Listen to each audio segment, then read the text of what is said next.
দিল্লির শাহী মসজিদের অনুকরণে প্রায় ৩০০ বছর আগে নির্মিত মুঘল স্থাপত্যের অনন্য নিদর্শন নোয়াখালীর সোনাইমুড়ি উপজেলার বজরা শাহী মসজিদ। মুঘল জমিদার আমানউল্লাহ খান এই মসজিদ যখন নির্মাণ করেন তখন হিজরি সাল ১১৫৪, বাংলায় ১১৩৯ এবং ইংরেজি হিসেবে ১৭৪১ সাল। জমিদার আমানউল্লাহ তার বাড়ির সামনে ৩০ একর জমির উপর উঁচু পাড়যুক্ত একটি বিশাল দিঘি খনন করেন।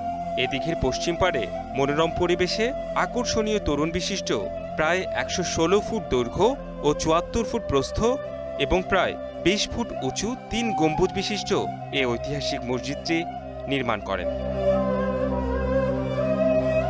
অনলাইনে ইফতারের ছবি নয়, অফলাইনে শেয়ার হোক ইফতার, এই প্রত্যাশায় স্টারলাইন ফুড প্রোডাক্টস লিমিটেড। এর গম্বুজগুলো অলঙ্কৃত করা হয় সুদৃশ্য মার্বেল পাথরে। প্রবেশের জন্য রয়েছে ৩টি ধনুকাকৃতি দরজা। প্রবেশপথের উপর রয়েছে কয়েকটি গম্বুজ। কেবলা দেওয়ালে ৩টি কারুকার্য খচিত মিহরাব আছে।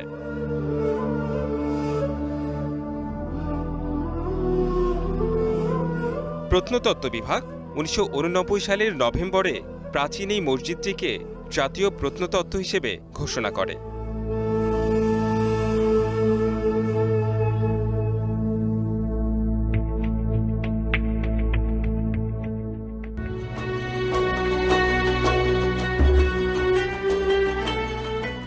নিবেদক স্টারলাইন ফুড প্রোডাক্টস লিমিটেড।